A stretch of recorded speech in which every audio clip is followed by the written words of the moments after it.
Welcome to Driving to the Res. Another episode of Driving to the Res with Larry. And Inelia. We didn't do it right yet. No. Inelia said we need a metronome. I think we might even need to write the words. Maybe if we write the words and have a metronome, we might get it just right. Okay, but you just surprised me. I didn't know we were ready. I asked you about 5 times. Well, I was ready 5 times ago, but then it was like, oh, we're doing it? Okay. Oh my gosh. Blame others. Blame others. Well, I could have blamed the puppy dog. She's just so cute. But she's too cute to blame it, huh? Oh, so I'm not so cute. You're too cute too, honey. Give me a kiss. You can put my foot in it. Let's see how you get out of that one. Come on, try. Isn't the weather nice, honey? The snow's melting. Let's go for a walk. I love walking around town with you. Oh, you're in it now. I'll work on it. Yeah, that's a fascinating topic in and of itself. How does a man get out of trouble when he puts his foot in it? Usually gets worse and worse and worse, but Larry's as they try. Yeah, as they try harder and harder, sometimes it does end up digging it deeper. Very, very bad. Yes. Yes. So one of the tricks, guys, is to don't go into defense. Don't try to give an excuse for yourself. Just switch the channel and say, honey, you're the most beautifulest, prettiest. I love you. I love you. Thank you. I love you too. Okay. Yeah. See, that works. It works better that way. You don't have to be right. You got to be happy, man. Did you say you're not right when you say that? No. When your men try to dig their hole deeper by being right. Oh, okay. The puppy is cute. That is true. That is true. Yes. What about me? Yes, you're very cute too. You're is beautiful. True? And that is also true. Okay. This is a perfect example of you walking the edge of trouble. Wow, look at the sun. The sun's coming out, honey. I don't see the sun. Well, it will be coming out. Right. So today we were going to talk about going off grid. And in particular, we've been looking at a piece of land with a friend of ours. A few friends of ours. Yeah, a few friends. One of them is taking the lead. But it's fascinating to me how it goes back and forth because as a collective, I suppose, as a person, we're very much stuck into the structures that are already present. So anything that doesn't meet that structure appears to be on the onset to be a negative thing. Right. In particular, the land we're looking at is amazing. It's just outstanding and the price is just incredible, affordable. But one of the things is, you're going to have to pay about 300,000 minimum to get electricity in there. And it's like, good. But it can also be, no, I'm not going to get it because then how am I going to pump water, turn on the heater, and my computer. Yeah. Of course, there's this thing called off-grid.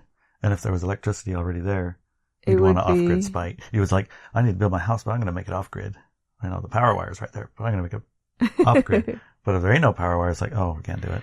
And I can speak from experience because when we got the Shaman Shack, I really wanted us to go off grid, but it had a wire and it had electricity, and every time we tried to push it, it's like, no, darling, no, we're gonna stay on the grid. Okay, we can be as off grid as you want, but we're hooking that wire up. Yes, it costs $10 to you go out there and flick the switch off anytime you want, honey. Mm-hmm. Really? Just go for it. Okay. When you want to shower, though, I'm gonna turn it on for a little while. So the water gets hot. Oh, there you go. Because you're not going to build me an off-grid thing, huh? Well, no. Oh, there you go. See, because the wire's this is what happens. Yeah, this is what happens. If it's convenient and it's there, then you hook in and you're in the grid, right? It's so easy. Easy to be hooked in. Yeah. So we did get our land on the res. We did. Yeah. And what's the first thing we tried to do? I know. Get a wire. Yeah. And what did it cost? Cost thousands of dollars to get a hole dug for a wire to go in. It took up to a pole. Mm-hmm. But the pole's right next to our land, so why not? The pole was already there. For the last 6 months, We put our camper trailer there.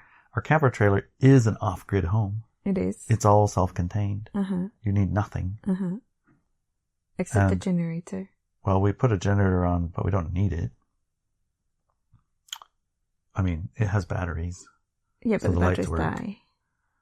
Yeah, we need to charge it somehow. So we used a generator, but we could have used a solar panel thingy, or we could use we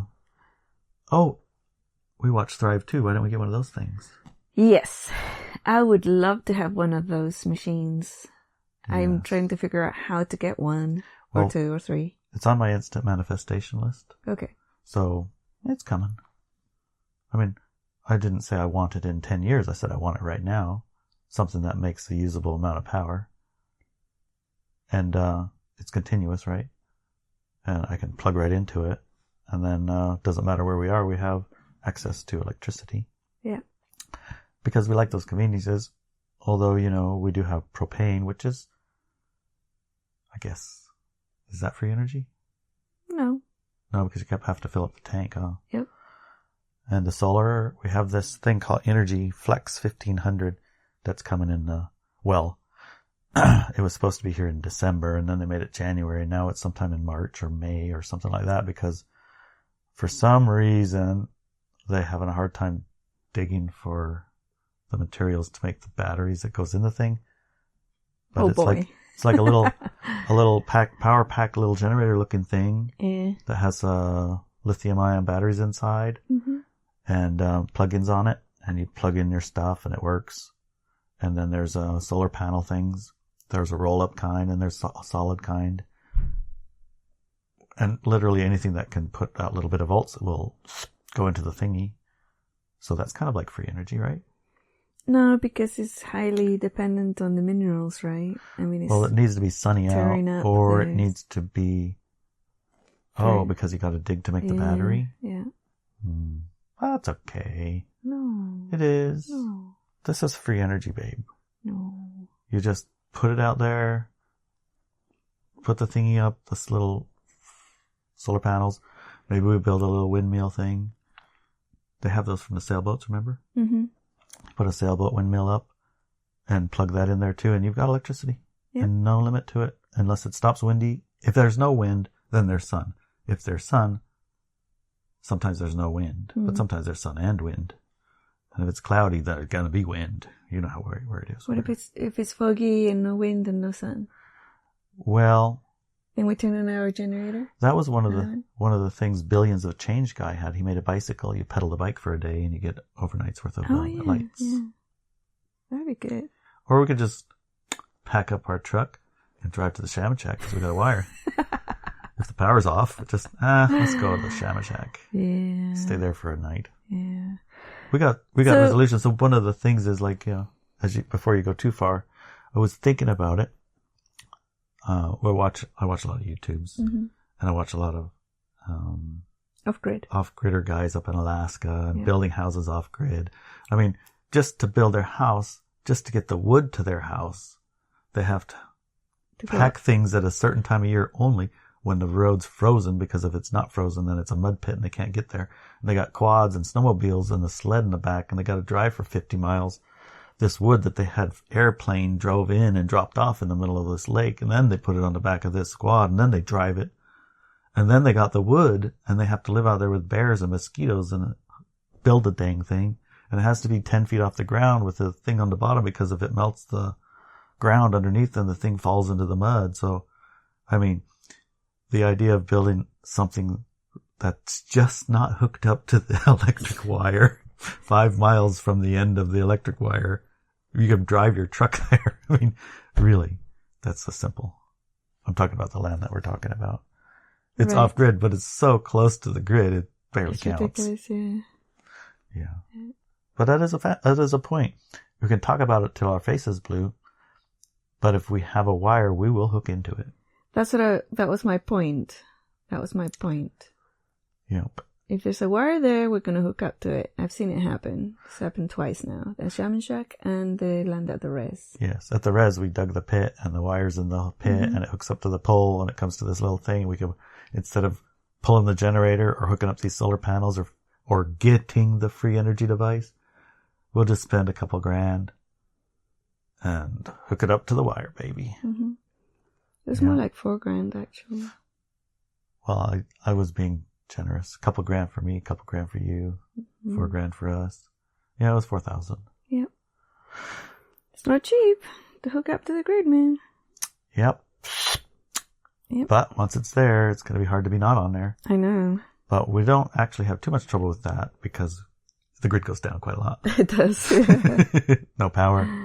Here it goes. I think last year was like a week without power. So yeah, this week we've done 2 weeks probably. Yeah. But one of the things I've noticed in my Telegram threads, I'm part of a lot of threads of people who are looking to, find their tribe. The Freedom Cells? Freedom Cells, right. Yeah. And they're looking to get land as a group and support each other in having the life that they want to live, Mm-hmm. And some of them are into like prepping and end of the world's coming and we need bullets and we need silver and we need a safe. And some of them are, they're just looking for high frequency group of people to have a no masking life, It's like we're sovereign individuals and we can breathe if we want, not breathe if we want. We're in charge of our life and we're free. I don't want to shoot everybody and I don't want to dig in a hole and the end of the world coming and live an apocalyptic life group.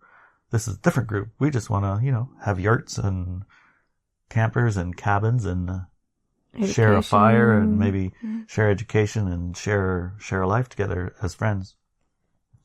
There's like 5 or 6 or 7 different flavors of group. Off-grid group. And most of them are in the off-grid leaning, although some of them are not so much. Right. That's the center of their attention, off-grid or on-grid. Mm-hmm. The center of their attention is they're looking to have a life with people that they're connected to, who have similar bents, what's important to them. Maybe it's animals and farms and stuff. Maybe it's engineering. Maybe it's vegetables. Maybe it's computers. Yeah. But I see them all, mostly anyway, I see them pretty much running up against the same difficulties, which is how do you organize it? Sort of like a fishing co-op. Oh my gosh. How do you organize it so that everybody's an owner, but there's somebody who can sign the check and sign the lease and sign the loan and pay the money or whoever and however. In order to get it, you have to somehow claim it. And once you've claimed it, when you have many different people with many different ideas of what to do, it creates, when we did our instant manifestation workshop, you see how many co-creators and blockers in the co-creators you run up against, because some of them are like off-grid, it has to be off-grid and don't even bring that wire here. And other ones are like, hey, that wire's there, I would like to hook up to that wire. So now what do you get when you have those two on the same pile? Mm-hmm. Yeah. You get stop. Yeah. Because you can't be both. Yeah. So either pick your co-creators carefully or understand that when you go through this process of gathering together and building something together, there's people involved in it and they have different ideas. So being clear and above board is probably one of the most important things. Or what is it? What do you think? What do we do? How do you move forward? Yeah, I think that it's important to figure out your rules of engagement, first of all. Yeah. And then see what it is. What is it? What's the common thread of your manifestation? In this case, the land, off grid or on grid, in the grid, right? Right. So you really need to be clear in yourself what you want. And if you find that you're not comfortable with it, or it's different to what the other people that you're going in with want, then you have to step out. It's like find a group that actually is in your frequency, not so much frequency. frequency in the level of awake and also higher frequency as in positive individuals, not fearful individuals, right? For us, for example. Yeah. But also they're in your, like, following the same kind of path that you want to follow.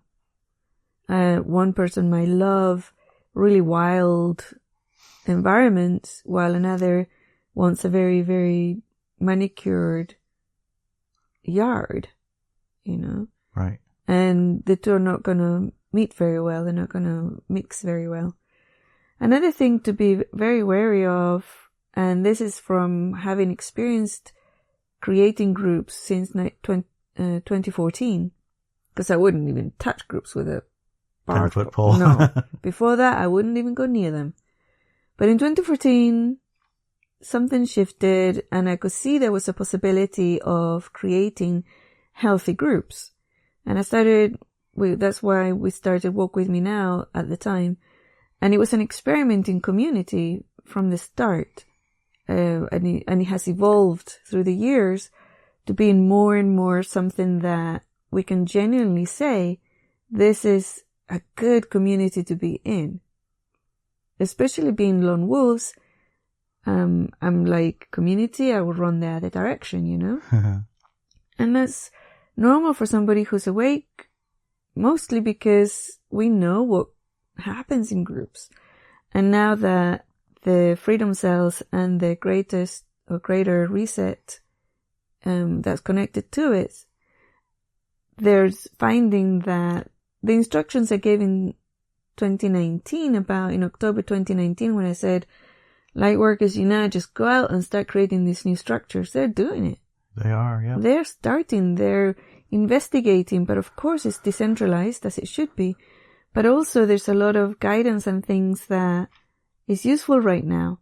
Like, get yourself rules of engagement. What do you want? What do you accept? What do you do not accept in the group that you're forming? And also be very, very wary, because when the community spirit came up in the 1960s, when it should have taken off really big time, they were hijacked by the poo into the I, me, and myself through drugs, sex, and just perversion, Yeah, Drug, sex, and rock and roll. Mm-hmm. They were totally hijacked. And there will be that attempted also for all these groups. There will be predators. There will be charismatic individuals who will come in and take everybody for a ride somewhere else and maybe empty their coffers and everything else. So you have to be really, really street smart when you go into these groups, but also be proactive and be a leader. Don't wait for the right group to invite you or to find the right group. Start it. Yeah, be you're not going to be a predator of your own self. Right, exactly. Yeah. So, and be aware that people who come to you may be predators. I had that experience with the Global Ascension Center. Yeah. When I first started it up, I had these amazing individuals coming saying, yeah, I'm supporting you. I'll help you along, blah, blah, blah, blah, blah, blah. And I thought, okay, let's go for it. Let's do it. Mm-hmm. And it wasn't, they were just there to ride my energy, to take my money, and to exploit the people that came over to the group. So it's like, whoa, that was really intense. And, they were women. So don't think it's, generated by just men or it's gender specific. So yeah, be very aware, have a look, see, but do look, I've been telling everybody, look for your tribes, more than one.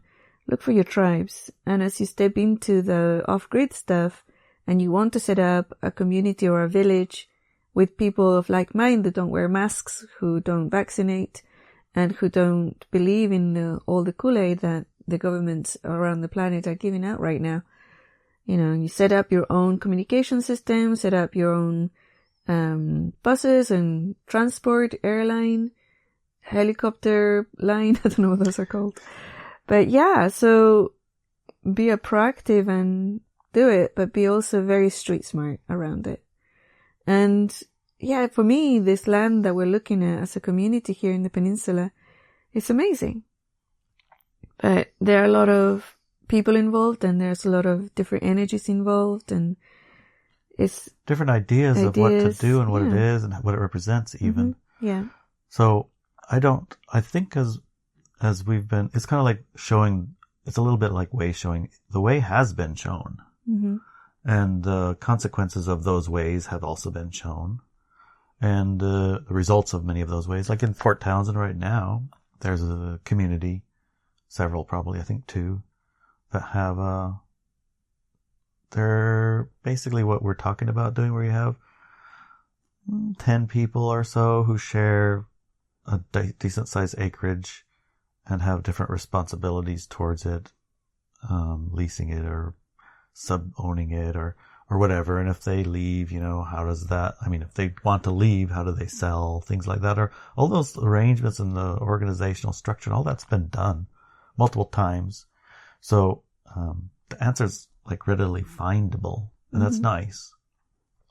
And all of the little details of, well, how do we get water if we don't have water? How do we get electricity if we don't have that? How do we get the sewer system set up? Mm-hmm. All of those things have already been done. It's just a matter of researching it to some degree, right? Yeah. So the answers are there, but each answer fits a specific set of circumstances. So the relevant thing is to think of the circumstances you want to live in. Mm-hmm. Do you want to live in a petting zoo? Yes. Do you want to live in a suburban neighborhood with beautiful McMansions and a center park where you gather together? You go out your back porch and there's a place to gather as a group, but you go on your front porch and it's your yard and your little garage with your Mercedes in it and stuff. Or do you want to live in a 3-story tower with a view of the mountains and there's elk running in the backyard and you got 5 people, but they're about, just a little bit further than you can see over there down that trail. And you have 100 acres that you share, but there's no electricity, no water, and you're going to have to go cut some firewood once in a while. Or somewhere in between, right? What do you want? Do you want a place that you gather together that has a reason to be there besides just the people that are there? Mm-hmm. Or do you want the least expense for gathering a place and just the people are the ones that's important? There's lots of questions, right? Oh my gosh, yeah. Lots of different dynamics. It's like when we look around for land for a community of, 5 to 10 people. And the ones that are, and the school and et cetera, the ones that are available that have all of the utilities that are big enough, those are $1 million, $2 million. Yeah. The ones that don't have all of that stuff, often and most of them don't have any reason to be there. It's like, in order to get there, remember we drove half an hour down a logging road and then we ended up on the wrong side of the river. Oh my gosh, yeah. That's isolated. That's isolated. And it was still $200,000 or $300,000. Yeah. And it's just trees and dirt on a muddy hill. Very, very steep. In the middle of nowhere. So the finding part is interesting. When you finally find something, it's like, oh my gosh, look, this one's perfect. Has a reason to be there. Has flat places. Mm-hmm. Has water. It's not so far you can't get there. It's not down a dirt road. And the price is right. Then what comes up? Personalities. What else comes up? Purposes. Yeah, purposes. Yeah, because when you find something that's reasonably priced enough that you could just buy it, then you're like, well, I'll just buy it. It'll be mine. It'll be mine, yeah. And why not, right? Yeah, why not? Yeah. Well, if you share it, then other people have a say in it. That's true, yeah. So that was a good test that you did when you first looked at that. Mm-hmm. Can you describe that so everybody can use that when they're like talking to their own groups? Yeah, so if you're not decided on, will one person buy it and then we'll all share it and pull the cost and blah, blah, blah. Or should we start a community, like a company to buy it? And we start together and put the money in first and then use what we got to do. Yeah.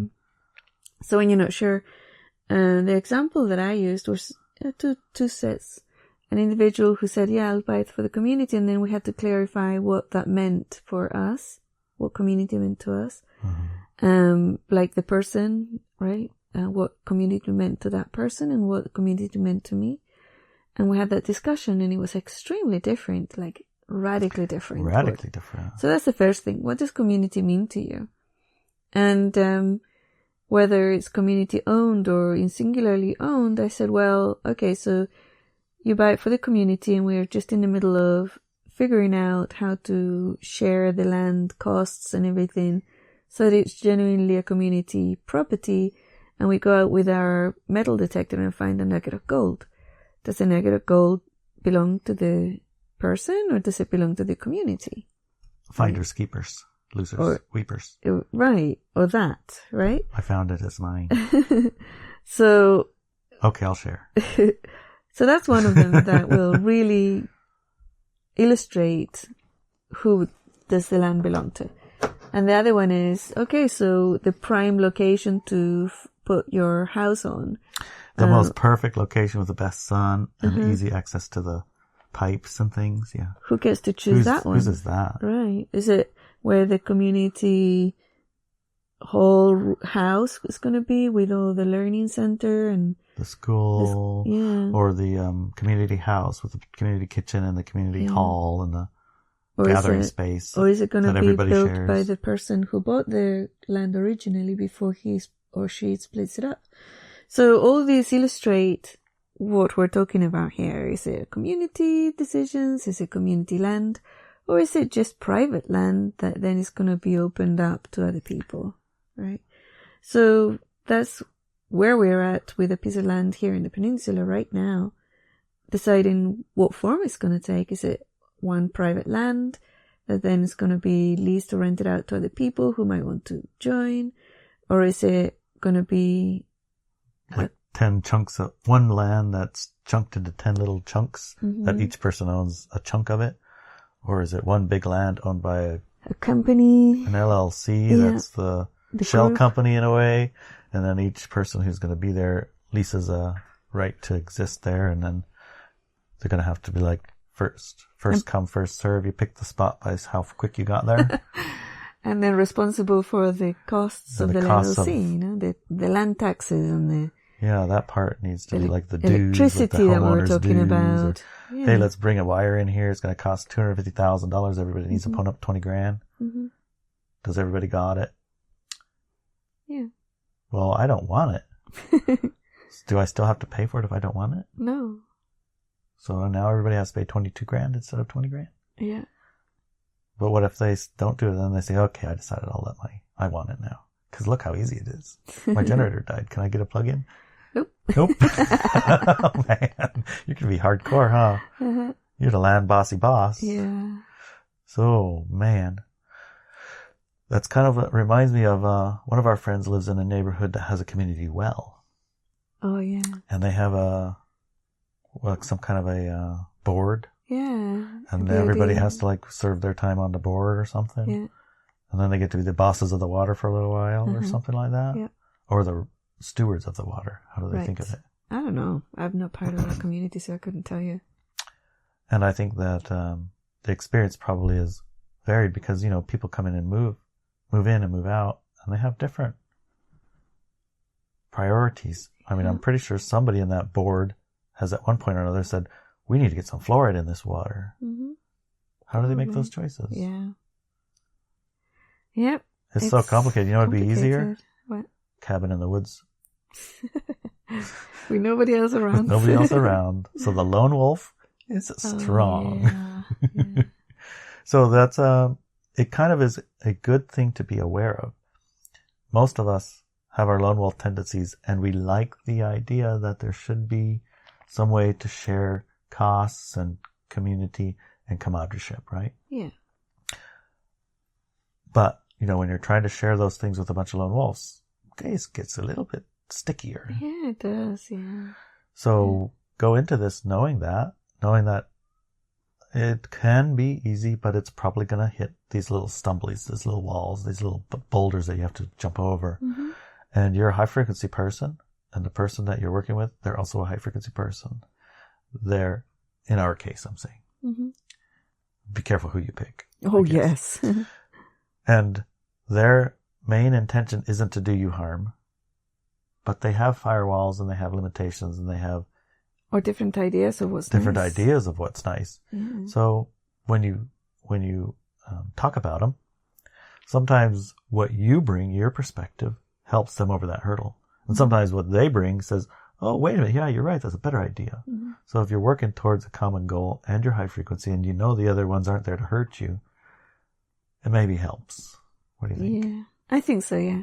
It's still a lot harder. I mean, I remember when I said some time ago, I think 2011 or something, I said, oh, well, something about having an event on February 11th, 12th, 13th, something like that.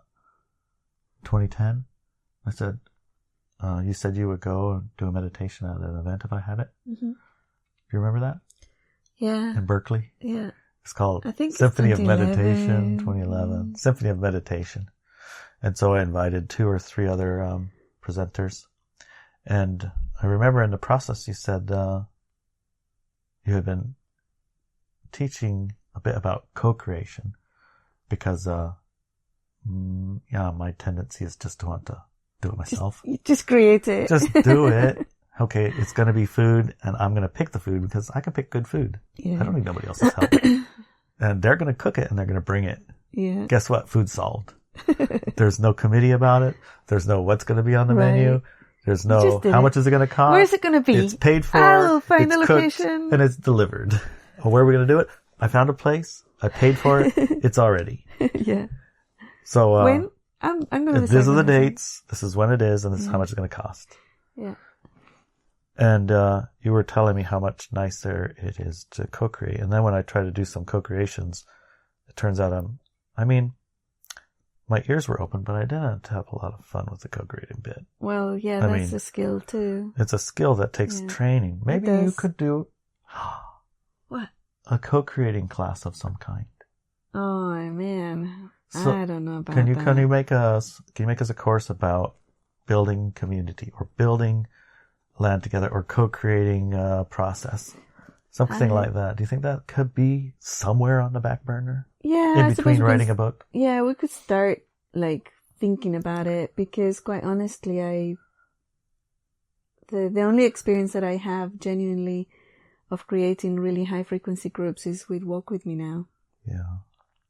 And to me, it's simple, it's and I find that people filter themselves into it and out of it quite spontaneously. We have had very, very few cases where throughout all these years, when we've had to ask somebody to leave, for example, and very few cases when we're forcing people to join because really you should be in this place, right? Yeah. But mostly I find that I'm allergic to groups, I prefer not to be in a group. So for me to create such a course would be, I would have to start working on it myself for about a year, I know what you mean. Yeah. I mean, I like hanging out with people, but I also and I know it's part of like human just nature. Doing my thing. It's human nature to be around people and have others that you see every day and you say hi to, and it's human nature. That's actually the natural state for us to be with other people around us.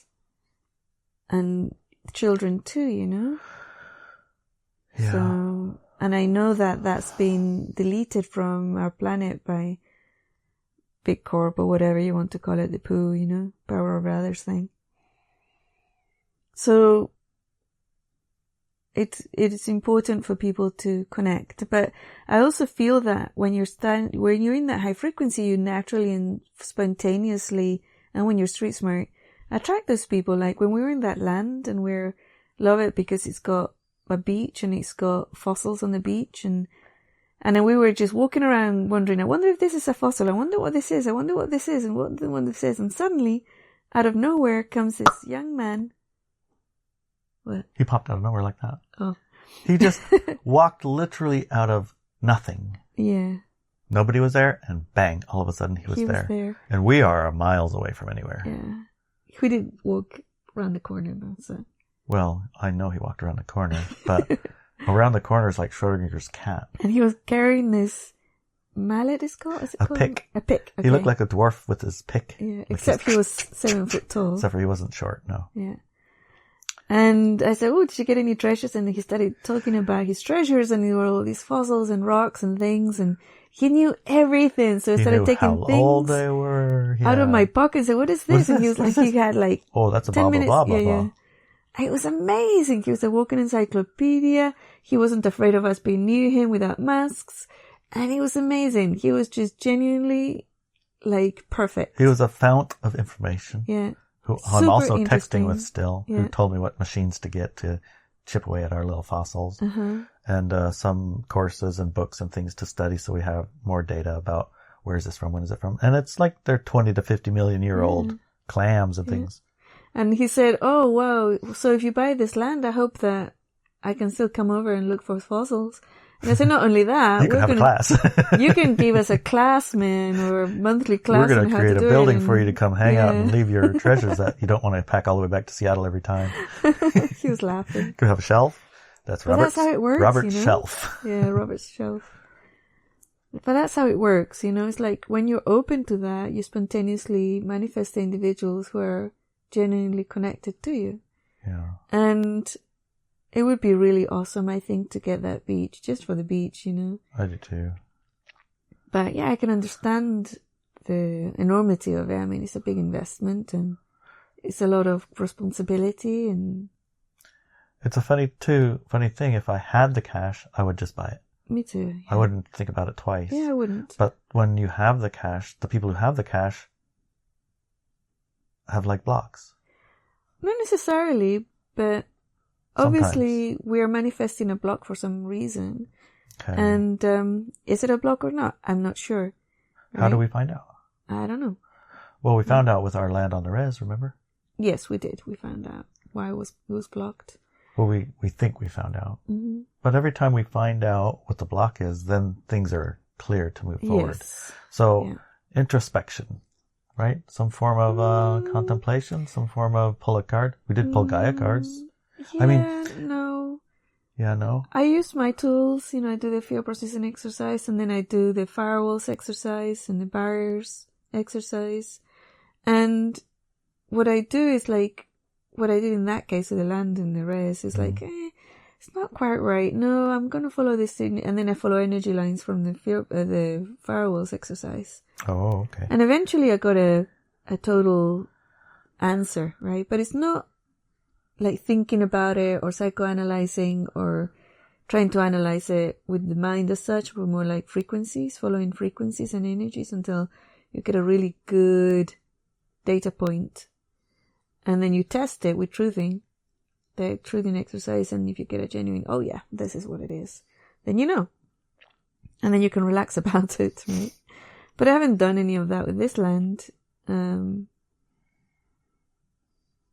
It feels that with every single piece of land that we've looked in the past, if it's not ours, it's going to get sold real fast. That's a fact. That's a fact. But also, it is also true that if we don't move on it, windows of opportunities do close in our lives and they don't come back. That's a fact too. Yeah. So it's like a balance between the two. And, it's a balance between those two to see how it moves. So when you come across the firewalls and what you observe it to be is other people, do you change those people, or do you process what you might, or look at what you might have? It's not about the other people. Communicate with them, yeah. Or what is the deal? So it's when you find a block, it's never about other people. You have to look and see why am I manifesting this block? How and why am I manifesting this block? Right, and then you can look at the process and then have that conversation with the person. Hey, I feel blocked. And I want to look at it with you. Because, yes, it's why would you manifest the person that blocks you, right? Well, we talked about that at the beginning, because sometimes you pick the wrong people, and sometimes people have people stuff that need to be processed through. Mm-hmm. Yeah. So I guess it's all of the above. There's lots of reasons. Yeah. But oftentimes I've found that Gaia is not a harsh mistress, but Gaia is would say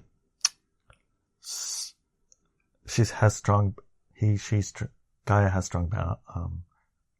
strong, not fences so much as, I guess we'd call them cement walls that you cannot climb over.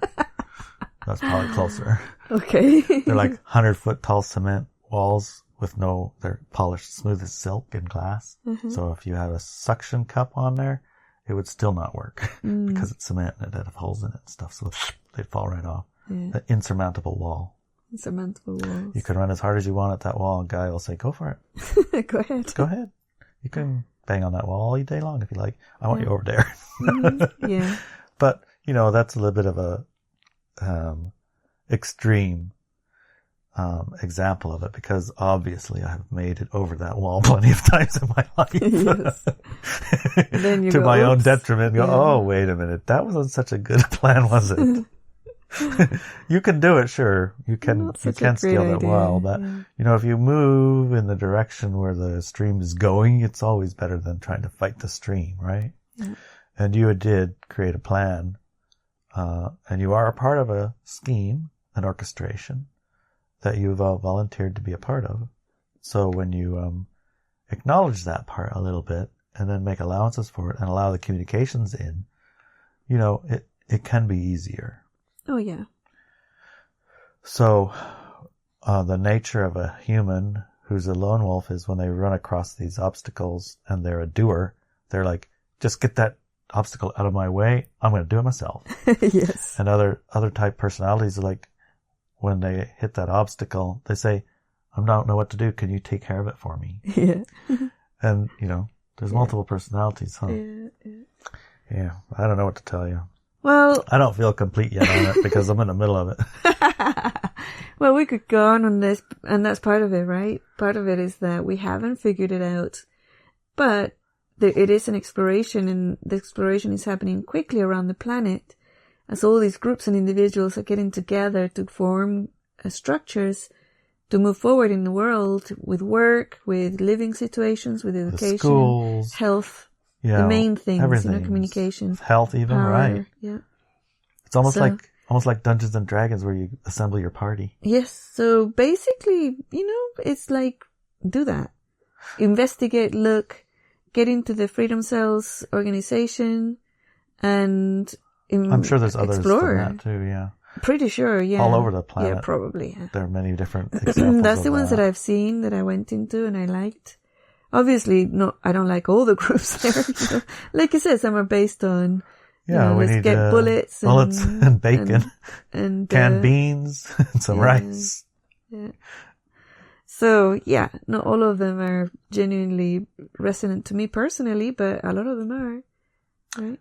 And I like the energy of that. And I'm hoping the best that this time it doesn't get hijacked, right? So I suppose we could use our existing community at Walk With Me Now to start digging into some of these topics together. Mm-hmm. I've started several forum threads on investigating this. So far I haven't seen many responses, but I think it's good, yeah. All right. Well, that's what we'll be. Yeah. We'll have some threads there to start working out the kinks, and we'll be working out the kinks. And as we do, I suppose the place to find you to see how it's going would be Walk With Me Now, right? Yeah, absolutely. Because then you'll be on the Talk With Me Now thread too. Mm-hmm. And that Talk With Me Now thread is like, in 5 minutes, this is happening. In 10 minutes, we did this.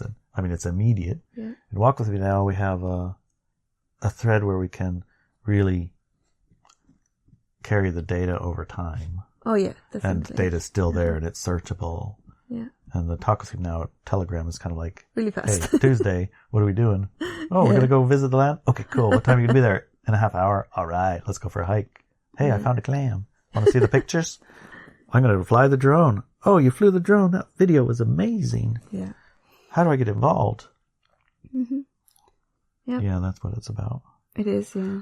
So, and personally speaking, I'm also exploring a community in the Second Life Grid.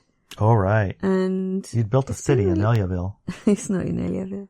Oh. But I can see why you would mistake it for that, because it's basically somebody taking ownership and of the responsibility to build it. Uh-huh. And then how is responsibility, right? Not ownership as such, or the responsibility of ownership of owning the responsibility rather than the city.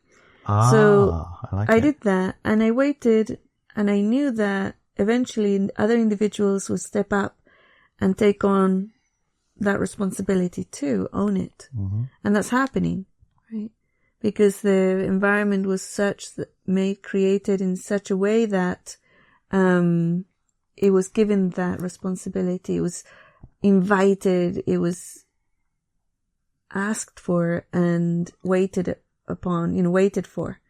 It wasn't, at the moment, it's like, Inelia, can we do X, Y, Z? And I look at it as yes or no, but only because I have more knowledge than the other individuals about how Second Life works. That's the only reason. Right. That's it. Yeah. But as people start learning, they are able to then take those decisions. Uh-huh. To say, hey, why don't we do this instead? Sure, let's go try that. Let's do it. Or if they say, hey, why don't we do this? It's not possible in Second Life, right? Mm-hmm. So it's the same with these groups. You take ownership of the responsibility to create it, but be open and willing to not be a dictator, but be open and willing to allow others to take the responsibility also. I like to think of it as way shower. Yeah, it's a way shower. Way shower. Mm-hmm. Here's a way. Yeah. Oh, that's a way. And don't get in love with your creation. Your way's not the only way? Exactly, because a lot of the city now has been demolished and rebuilt because people say, that I like your way, but I like my way too. That building there, I don't think so. Why don't you turn this building around and you have a beautiful view? Or can you put one here and delete that one because that one's horrible? And I'm not in love with it, I'm not attached to it. So I say, sure, let's try it. Yeah. And amazing spots have come up, really, really amazing co-creation there. So, the moral of the story is co-creation does work. Oh, yeah. Just don't be married to your way. Don't be married to your way and own the responsibility, not the creation. Of showing a way. Yeah. Own the responsibility of showing a way, but don't be married to that way. Exactly. Okay, good. Yeah. I feel complete now. Perfect. I love you, honey. I love you too, darling. You did a really, really good job today. You too.